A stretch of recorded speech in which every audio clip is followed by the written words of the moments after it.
let me explain it in an example. We started with the design quality framework about 2 years ago, and we knew that we had an objective. So you start with your objective. What is it that you want to achieve? And you have a vision as to where you want to get to.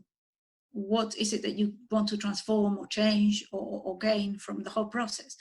And that has to be very clear all the time, and you have to come back to it. You have to, every time the plan moves or something else happens, you've got to come back and revise that and see if you're going the right way.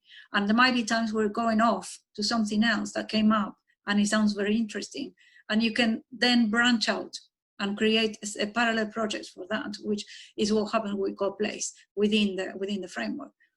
But the design quality framework had the objective of making the planning process faster, making the planning process more efficient, and saving time for officers because of resources. We had a struggle with resources, and all in all, giving a better service, more consistent service. And we thought if we achieve those, then the quality of design by default will be better, and the quality of the service we provide. So that was the overall goal, and sort of looking for the consequence of some changes. And the starting point was a good understanding of what we had. And I think you can't do anything. You can't go with plan or without plan anywhere if you don't know where you are to begin with. So that was the first thing in the plan: understand where we are. Define where we want to get, but properly understand where we are first. After that, we needed to see what resources we had available to get where we wanted to get to. It's almost like planning a holiday. Am I going to drive? Am I going to say that what's more efficient, what's cheap? It's no different to planning a holiday. I want to go to Greece, but I don't want to fly. Well, what's the alternative? And so we looked at what we had available. So we did a network analysis of the city. We looked at assets. We looked at places where things happen. So we looked at the physical infrastructure of what we had available as a space, what resources we had, and also we looked at the social structure and what was readily available to work with. And once we had those mapped, then we started to look at, okay, well, we had this that we didn't know we had. What can we do with it? We know where we want to get to. The path can be anything. We don't know how to get there, and that doesn't matter really, but we have to get there.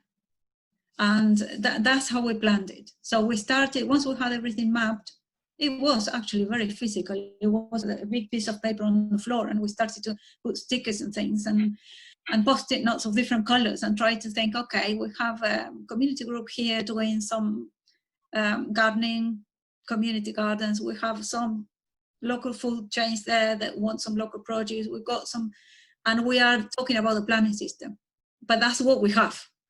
So how do we construct something with the resources we have? And along the way, we discovered that we started with the housing design guide. We did an audit of everything that was kind of going wrong and what was going right, and we mapped that as well. We looked at what groups were interested in housing. We had a co-housing group. We had lots of different local groups, and we sat down and talked to them. And then we worked with something called a snowball effect. So you contact a few key people, and those people will have other networks that are interested in similar things, and they will then contact those networks. And it's almost like putting a post on Facebook and going viral. You don't need to go and engage 100,000 people, but if you engage the right people, you will get them in no time. Yeah. We did that, but we could only do that once we had a good understanding of social networks. You can't invent that you have to know the map, the social map of the city. The web. So then after that, we just started to put the pieces together. So what can these people do? What can they offer? What do they want to do to contribute to achieve the goal? Yeah, is that goal something that we all share? We tested that. So we tested the vision with every group that we worked with. That was the starting point. Are we thinking the right way? What else should we add to this vision? And things started to shape and shape, but the vision got confirmed and things got added. We have a group developing the first planning guidance all by themselves, doing all the engagement themselves, completely bottom-up planning guidance. We just monitored it. And I think that's more what's going to happen with the role of planners in the future, actually. Enabling things to happen by themselves and coordinating it. And the difficulty with this was trying to plug all of this flexible way of working, very open as well, because we have to share data that sometimes you don't share and things like that. Yeah. And we had to do it. But then to plug that into a machine, which is the system we have that has tight deadlines and specific ways of communication, and we almost had to translate things to put them into the planning system. But it was interesting, and it could happen, and it did. And so the Wellbeing Design Guide came from community group. We also had the community engagement guide developed with community organizers, a charity, local charity. Well, it's national, but we did it with the local group.